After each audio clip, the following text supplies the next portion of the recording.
Msichana mmoja anayeitwa Zipi mwenye miaka 23 alikuwa anaishi peke yake katika bedsitter Nairobi.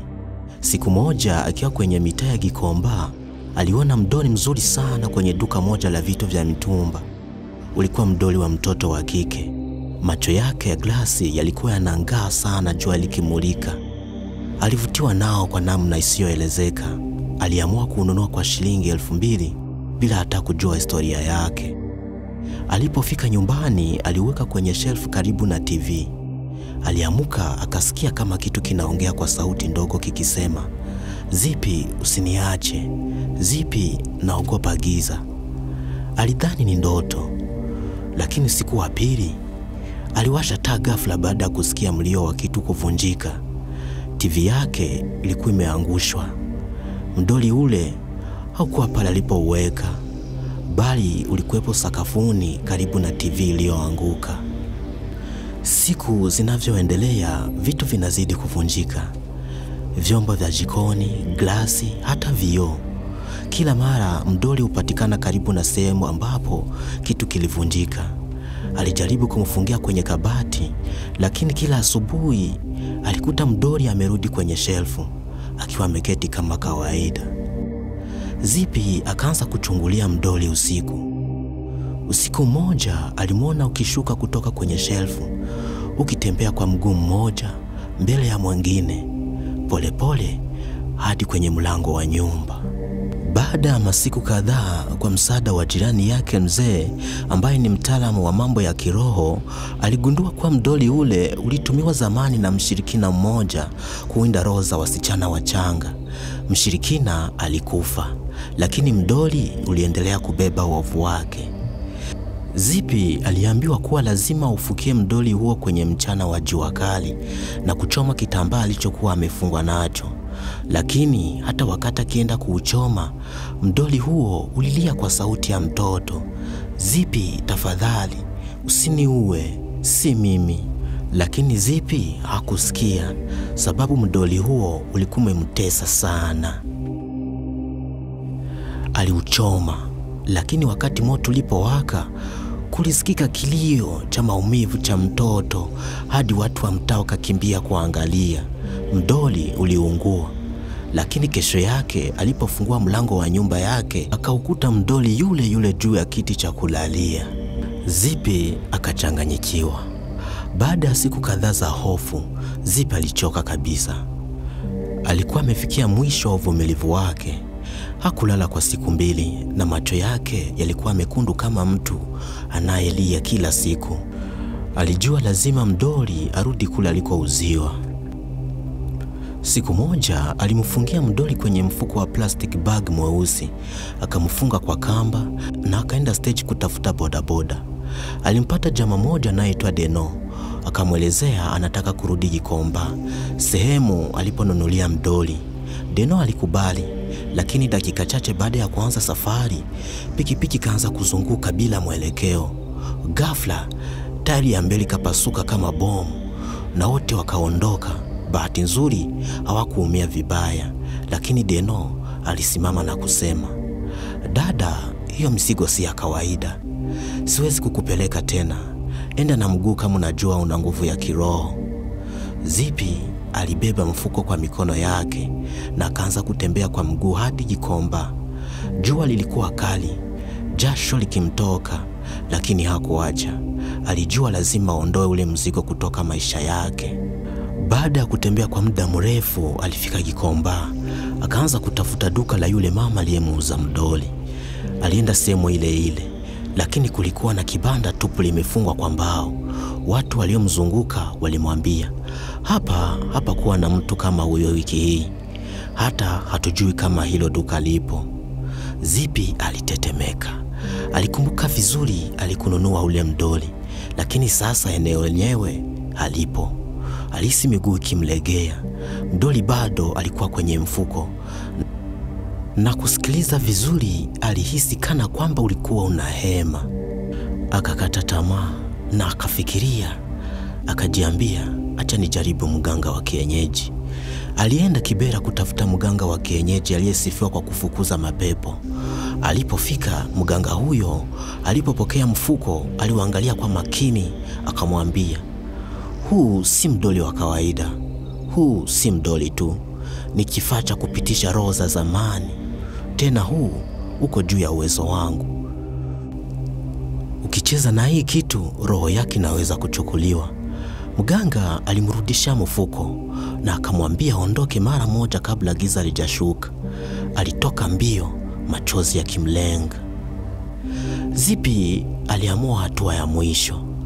Akaenda kwa kanisa moja la kiroho Embakasi, kwa mchungaji anayejulikana kwa maombi makali ya kufukuza mapepo. Mchungaji alimkaribisha na kuanza maombi kwa sauti ya juu, akimwangalia mdoli kwa mafuta ya upako na maji ya maombi. Lakini wakati mchungaji alipoweka mkono wake juu ya mfuko, taa za kanisa zikazimika ghafla. Hehe, mdoli ukatoa sauti ya mtoto. Hii si ni nyumba ya Mungu? Nisikilizeni vizuri. Siwezi kutoka kwake. Yeye ndiye alinichagua. Watu waliokuwa wakishuhudia ibada wakaanza kukimbia. Mchungaji akazimia. Zipi akabaki peke yake akilia, akiwa amekumbatia ule mdoli, huku giza likimzingira. Zipi akashindwa atafanya nini. Alirudi nyumbani akiwa na maumivu, hofu na maswali. Mchungaji alikuwa bado hajazinduka na waumini walikimbia. Zipi hakujua la kufanya tena. Alibeba mdoli wake na kurudi kwake, lakini kitu kilikuwa tofauti. Njiani alihisi kama muda ulisimama. Watu walimwangalia kama hawamuoni. Aliingia nyumbani kwake akiwa amechoka kupambana. Akaweka mdoli juu ya meza, akaketi sakafuni na kulia. Giza lilikuwa limejaa hewani na hewa ilikuwa nzito. Ghafla taa ya babu ya dari iliwaka yenyewe, kisha ikapasuka. Zipi alipoteza fahamu, au labda alianza kuota. Alijikuta kwenye chumba cheupe tupu. Halikuwa na milango wala madirisha, lakini alisikia sauti ile ile ya mdoli. Zipi, sasa wewe ni wangu. Niliwaita wengi, lakini ni wewe ulinichagua kwa mikono yako mwenyewe. Alipotazama chini, alikuwa amevaa gauni jekundu la zamani na la kihistoria. Alipoangalia mbele, aliona watoto wadogo 7 wamesimama, wote wakiwa na macho meusi tupu.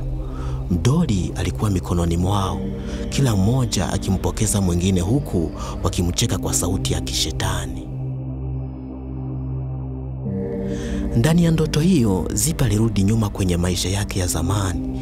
Aliona akiwa mtoto mdogo, akicheza peke yake, akilia gizani. Alichogundua ni kwamba mdoli huyo alishawahi kumwandama alipokuwa mdogo, lakini kumbukumbu hizo zilifutwa akakomaa. Nilijaribu kukufuata zamani, lakini ulinisahau. Sasa uko tayari kuwa sehemu yangu ya milele. Mdoli alizungumza tena. Alilia, akaomba msamaha, akaomba msaada, lakini hakuna aliyemsaidia. Zipi alishtuka kutoka usingizini akiwa kitandani kwake. Jua lilikuwa linachomoza. Alijikuta akiwa mzima, bila jeraha, na nyumba ikiwa safi kama haijaguswa. Mdoli hakuwa mahali popote. Aliamini labda yote ilikuwa ndoto mbaya, mpaka alipogeuka upande wa pili wa kitanda. Mdoli alikuwa pale amekaa, macho yakimwangalia moja kwa moja. Chini ya mdoli kulikuwa na karatasi ndogo, imeandikwa kwa mwandiko wa mtoto. Sasa ni zamu yako kuleta mwingine. Ukikosa nitakuja tena. Usinifanye kusubiri. Baada ya kupokea ujumbe wa kutisha kutoka kwa mdoli kwamba ni lazima mlete mtu mwingine badala yake, Zipa alijua huu ulikuwa wakati wa mwisho kufanya uamuzi. Hakutaka mtu mwingine apitie mateso aliyoyapitia. Alijua lazima mdoli afungwe milele, lakini angefanyaje? Zipi alikumbuka kuhusu mzee mmoja aliyekuwa msomi wa mambo ya kale ya Afrika. Mzee Baraka aliyekuwa akiishi Kitengela. Alimsaka kwa wiki nzima hadi alipompata. Mzee Baraka aliposikia kuhusu mdoli huyo alishtuka. Huu si mdoli wa kawaida, ni mtoto wa mlangoni. roho inayofunga nafsi katika maisha ya wachawi waliokufa. Kufunga roho yake kunahitaji kitu alichotumiwa nacho kwanza: damu, chuma, udongo wa kaburi na mwanga wa asubuhi. Zipi alikusanya kila alichotakiwa: damu ya pua yake mwenyewe, vipande vya msumari wa zamani na udongo kutoka makaburini ambapo aliambiwa mshirikina alizikwa. Alivisafirisha kwa siri na moyo wa mzito. Katika usiku wa mwezi pevu, Zipi na Mzee Baraka walifanya ibada ya kufunga roho ya mdoli. Walifunika kwa sanda nyeusi, wakaufunga kwa kamba za miti mitakatifu na kuuzunguka mara 7 huku wakisoma maneno ya kale. Ghafla mdoli kaanza kulia kwa sauti ya mtoto: "Zipi, nilikupenda. Nilitaka tu kucheza. Usinifunge tafadhali." Zipi alitetemeka, lakini Mzee Baraka alimshika mkono na kusema: "Usiangalie huruma ya upepo. Tafakari wokovu wa nafsi yako." Wakati mwanga wa kwanza wa asubuhi ulipoingia kupitia dirisha, mdoli ulianza kuungua polepole. Sauti ya vilio, kelele za watoto waliopotea na mlio wa upepo mkali ulisikika. Sakafu ikatetemeka, taa zikaangaza na kuzima mara kadhaa. Mdoli ukapasuka vipande vitatu. Ndani yake kukawa na kipande cha fuvu dogo la mtoto. Lilionekana kama la miaka mingi. Mzee Baraka akachukua mchanga, akauzika mdoli pamoja na kipande hicho chini ya mti wa mkuyu.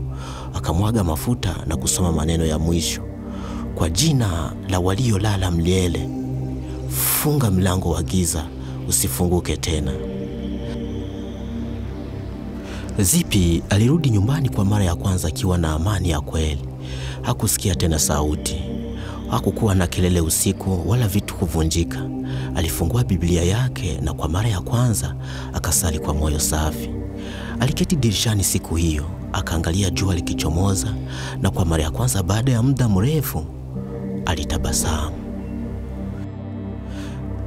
Lakini chini ya ardhi ya mkuyu, sehemu mdoli alipozikwa, kipande kidogo cha plastiki kilichobaki, kidole cha mdoli, kilianza kutikisa: "Nitakupata tena siku moja."